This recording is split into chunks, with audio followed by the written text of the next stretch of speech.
In case you missed it, Billie Eilish's world tour has a climate conscience. Hawaii becomes the first state to ban shark fishing, and Central Park gets its very own climate lab.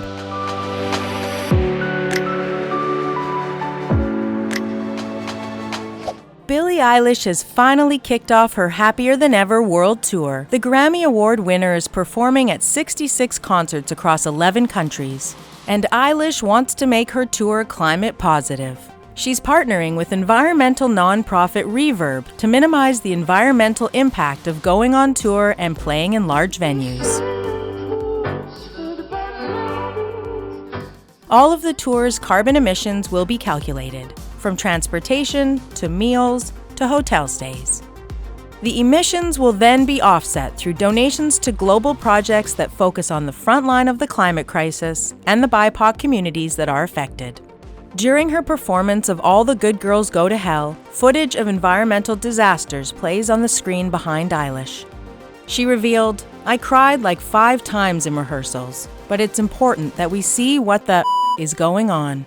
Other sustainability efforts at the concert include reusable water bottles in exchange for donations, price-matched plant-based food and drink options at all venues, and plant-based catering for everyone involved in the tour.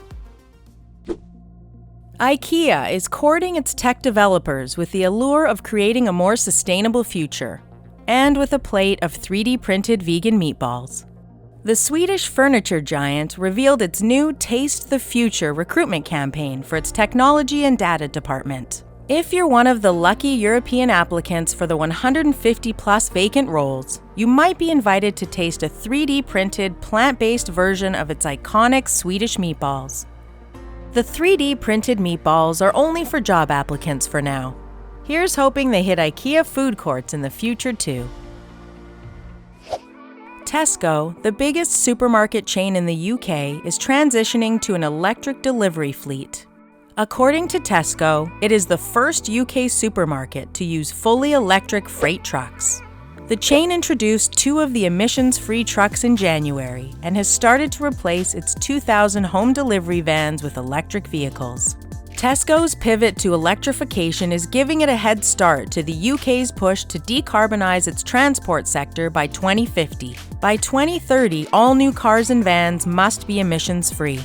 Other supermarkets like Sainsbury's, Aldi, and Asda are converting to low-carbon fleets. Coty, which owns several brands like Gucci, Marc Jacobs Perfume, and Hugo Boss, is creating a new perfume using carbon emissions. The American beauty giant partnered with the carbon recycling startup LanzaTech, which captures CO2 emissions from landfills, then ferments them to create ethanol, a key ingredient in perfume making. The technology has a broad range of applications beyond perfume, including low-carbon versions of polyester, laundry detergent, and even household cleaners. Hawaii just became the first U.S. state to ban shark fishing. As of 2022, it is a misdemeanor to knowingly capture, entangle, or kill any species of shark in state marine waters. Rule breakers face increasingly heavy fines for each offense, ranging from $500 to $10,000. Additional penalties include the seizure of vessels, equipment, and licenses. Sharks are incredibly important for the overall health of marine ecosystems. They help with balancing the food chain and their bodies store carbon. But they are at risk. According to IUCN, over 30% of the 470 shark species are endangered, vulnerable, or threatened to some extent. With this new law, Hawaii's 40 different shark species should continue to be a prominent part of the island's culture for years to come. New York City's Central Park is getting a research facility to tackle issues like how to protect urban parks from the effects of climate change. The Central Park Climate Lab will use decades of conservancy research about wildlife, plants, and soil health. Scientists will have the unique opportunity to study the data on site and discover how parks can become more resilient against climate change. Director of the program, Karen Cito, says, "What we want to do is study Central Park as an ecosystem, as a coupled human-natural system, and we're looking at it top-down and bottom-up, from soils to satellites." That's it for today. What do you think about Billie Eilish's Climate Conscious World Tour? Let us know in the comments below. Remember to subscribe and hit the notification bell.